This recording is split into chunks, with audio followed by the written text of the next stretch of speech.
अस्सलामुअलैकुम फ्रेंड्स, हाज़िर हूँ आपकी खिदमत में एक नई वीडियो के साथ। ये नेशनल की आयरन है और अमूमन हर घर में होती है, हर घर में पाई जाती है। तो हम आज आपको इसके बारे में डिटेल से बताएंगे कि इसकी टेम्परेचर की सेटिंग किस तरीके से की जाती है। अगर ये ख़राब हो जाए या इसके टेम्परेचर में किसी किस्म की डिस्टर्बेंस आ जाए तो उसको किस तरीके से ठीक किया जाता है। बहुत आसान तरीका है, यह है सीरीज़ लैम्प बनाने की डिटेल वीडियो मेरे चैनल पर मौजूद है। बहुत आसानी से बन जाता है और हर घर में होना चाहिए। ठीक है, सीरीज़ लैम्प की मदद से हर चीज़ को आप बआसानी चेक कर सकते हैं। ठीक है, ये हमने इस्त्री की पावर केबल पर हमने इसे कनेक्ट किया और देखें इसे ऑन होना चाहिए बल्ब को, मगर बल्ब जो है कोई रिएक्ट नहीं कर रहा, बल्ब ऑन नहीं हो रहा। इसका मतलब ये है कि इस्त्री हमारी बिल्कुल डेड है, बिल्कुल डेड कंडीशन में है। तो चलें इसे खोलते हैं, देखते हैं इसमें क्या प्रॉब्लम है। अच्छा, इस्त्री की नेम प्लेट पर हमेशा लिखा होता है कि इस्त्री को किस नंबर पर कौन सा कपड़ा जो है हमें प्रेस करना चाहिए।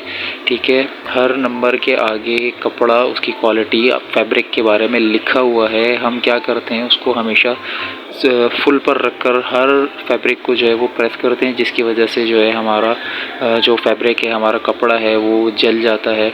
ठीक है, तो ऐसा नहीं करना चाहिए। इस्त्री अगर आपकी प्रॉपर तरीके से आपने बनाई हुई है, उसका ऑटोमेटिक प्रॉपर तरीके से आपने सेट किया हुआ है, तो आप हमेशा जो नंबर मेंशन किया हुआ है नेम प्लेट पर, आप उसी नंबर पर रखकर कपड़ों को अगर प्रेस करते हैं तो बेहतर तरीके से आपकी इस्त्री जो है वो काम करेगी और आपका कपड़ा वो अच्छी तरीके से प्रेस होगा। आपका फैब्रिक कभी भी ख़राब नहीं होगा।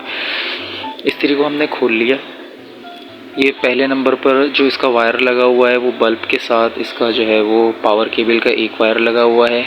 मिडल वाली जो लेग है, इसकी मिडल वाली लेग पर जो है इसका बल्ब का वायर है दूसरा वाला, और जो इसकी आखिरी वाली लेग है उस पर पावर केबल का दूसरा वाला वायर लगाया जाता है। ठीक है, वायर को दोबारा इस तरीके से लगाना है। चलें वायर को और बल्ब को इससे अलग कर लेते हैं। ठीक है, जो सेटिंग मैं आपको बताऊंगा आज इंशाल्लाह, अगर आप इस इस्त्री को इस सेटिंग के साथ सेट कर लेते हैं तो ये इस्त्री आपको किसी मकैनिक के पास ले जाने की ज़रूरत नहीं है इंशाल्लाह, और बहुत बेहतरीन तरीके से जो है वो ये काम करेगी। ठीक है, इस्त्री का बल्ब हमने निकाल लिया है। सारे स्क्रूज़ वगैरह को संभाल कर रख लेते हैं। हैंडल खोल लें।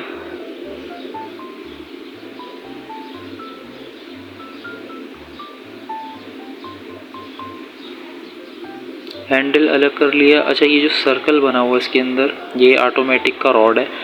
ये रॉड इस सर्कल के अंदर जाना चाहिए। इस सर्कल के अंदर जाने के बाद जब हम हैंडल के ऊपर से टेम्परेचर वाला जो लीवर है इसको कम ज़्यादा करते हैं तो देखें रॉड जो है वो आहिस्ता आहिस्ता ऊपर नीचे की तरफ आ रहा है। देखें ऊपर आ रहा है, नीचे जा रहा है। जब जैसे हम टेम्परेचर कम करते हैं नीचे आता है, टेम्परेचर बढ़ाते हैं तो रॉड जो है वो ऊपर की तरफ आता है। तो ये रॉड इसी सर्कल के अंदर जाना चाहिए। देखें हमने इस प्लेट को हटाया तो ये देखें ऑटोमेटिक के अंदर जो चीनी वाला जो स्लॉट होता है जहाँ पे रॉड का जो दूसरा सिरा बैठता है ऑटोमेटिक के अंदर जाके, वो टूट गया है। ठीक है, जिसकी वजह से हमारी इस्त्री डेड हो गई है, काम नहीं कर रही। ठीक है, ये रॉड इस तरीके से इसमें बैठता है और ऑटोमेटिक जो है वो काम करता है। तो इतना बड़ा फॉल्ट नहीं होता और मैकेनिक्स जो है वो हमसे 1200-1500 रुपये इसके चार्ज कर लेते हैं। ठीक है, ये इस तरीके से लगता है और ये रॉड जो है वो इसके अंदर आकर बैठता है। फिर जब हम लीवर को ऊपर से कम ज़्यादा करते हैं तो ये रॉड इस ऑटोमेटिक को पुश करता है और इसके अंदर 2 पॉइंट्स होते हैं, वो पॉइंट्स आपस में मिल जाते हैं। चलें इसके वेट को खोलते हैं। इसके वेट को रिमूव करके मैं आपको वो पॉइंट्स दिखाता हूँ। कंप्लीट डिटेल वीडियो है मेरे भाई। अगर इससे भी नहीं सीखा ना तो आप कभी सीख ही नहीं सकते।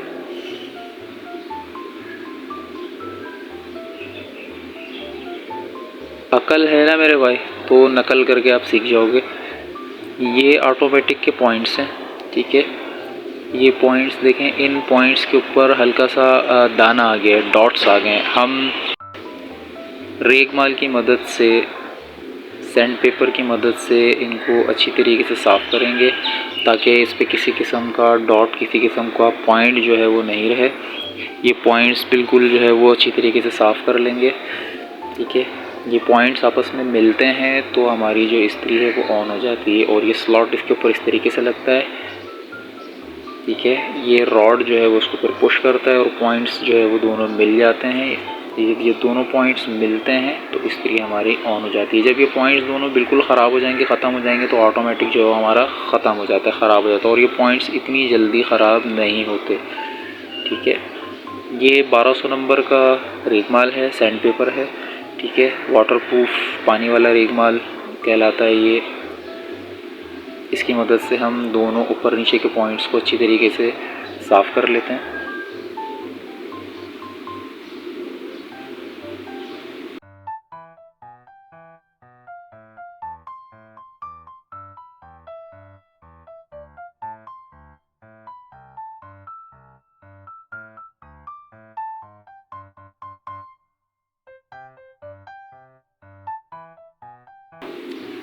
अब ये जो चीनी का बना हुआ जो स्लॉट है, रॉड जहाँ लगता है इस स्लॉट में, अब हम इसको एल्फी की मदद से, ग्लू की मदद से हम इसे चिपकाएंगे। वैसे इसके नीचे लॉक लगा हुआ होता है, ठीक है। वो लॉक हमेशा जो है वो मिसप्लेस हो जाता है, गुम जाता है।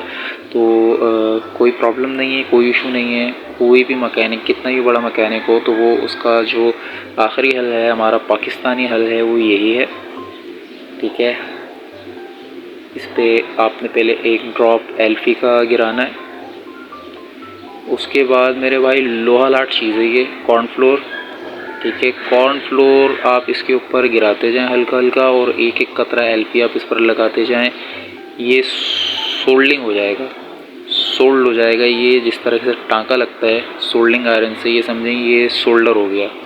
और ये बहुत मजबूत हो जाएगा, मैं आपको दिखाऊँगा, बेहतरीन हो जाएगा ये बिल्कुल। ये देखें, कॉर्नफ्लोर लगाता जा रहा हूँ और एल्फी का एक एक ड्रॉप इसके ऊपर लगाता जा रहा हूँ, और ये पत्थर हो जाएगा, इसके साथ चिपक जाएगा, ऑटोमेटिक ख़राब हो जाएगा, लेकिन ये अपनी जगह नहीं छोड़ेगा इंशाल्लाह।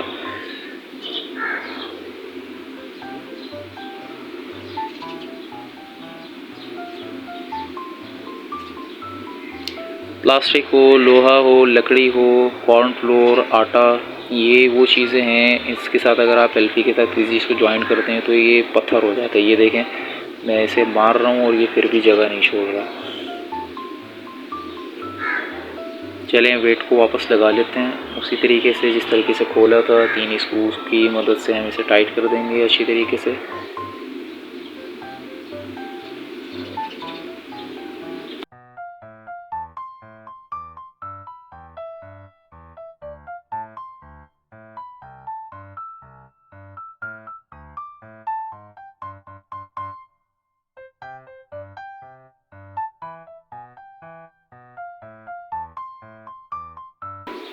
ये इसका ऑटोमेटिक का रॉड, जो इसकी जगह थी ऑटोमेटिक की, वो हमने इसको इस तरीके से बिठा दी है। देखें, फिंगर की मदद से हम इसे पुश कर रहे हैं, बेहतर तरीके से काम कर रहा है। ये इसकी प्लेट आ गई, प्लेट लगा दी, बेहतरीन काम कर रहा है।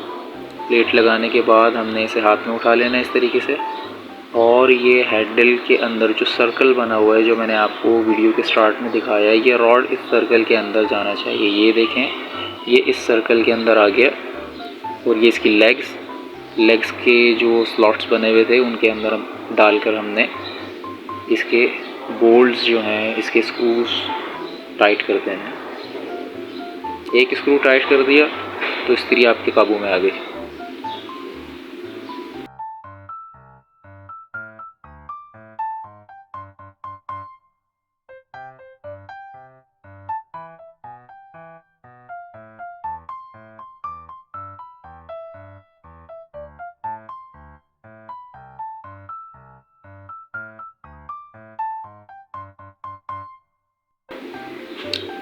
पावर केबल लगा लेते हैं। अब जिस तरह मैंने आपको बताया, पावर केबल का एक वायर बल्ब के एक वायर के साथ मिलकर इस्त्री की पहली लेग जो है, पहली पॉइंट कह लें, पहली टांग कह लें, लेग कह लें, जिसके अंदर 2 होल्स हैं। पावर केबल का एक वायर और बल्ब का एक वायर दोनों आपस में मिलकर पहले नंबर के इस्त्री के पॉइंट में लगा देंगे।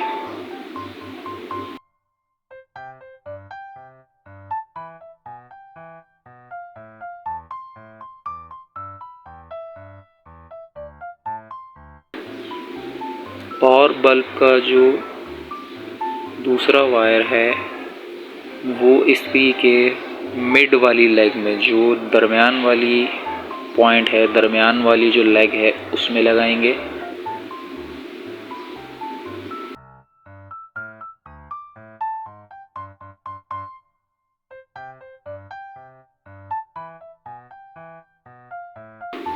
और आखिर में रह गई पावर केबल का दूसरा वायर, जो इस्त्री की आखिरी वाली लेग में लगाया जाएगा इस तरीके से।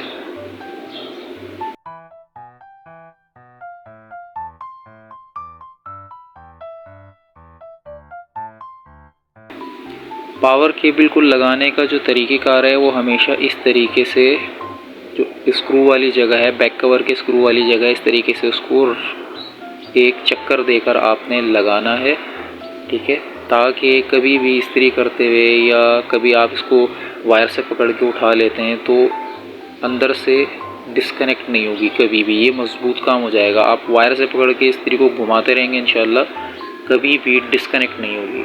बैक कवर का स्क्रू लगा लिया हमने।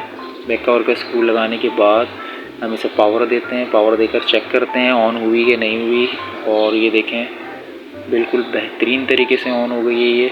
ये इसका सेटिंग का स्क्रू है, टेम्परेचर कंट्रोलिंग का स्क्रू है। इसको जितना टाइट करेंगे इस स्क्रू को, उतना इसका टेम्परेचर जो है वो कम होता जाएगा।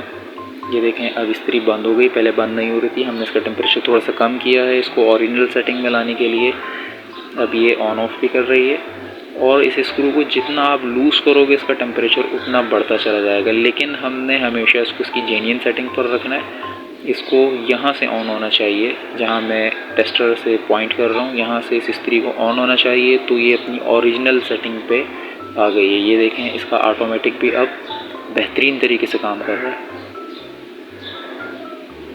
और ये गुड बेहतरीन हो गई है। इस्त्री जेन्युइन कंडीशन में हो गई है, बेहतरीन काम कर रही है। उम्मीद है आपको वीडियो समझ आई होगी। मैंने जो समझाने की कोशिश की वो आपके दिमाग में बैठ गया होगा।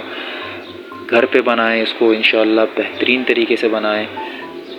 और एंड में जो इसकी आँख कहते हैं हम इसको, ये लगाने का तरीक़ेकार ये है कि बैक कवर आराम से लगा लें, उसके बाद आप इसको रख कर फिंगर की मदद से पुश करेंगे, ये लग जाएगी।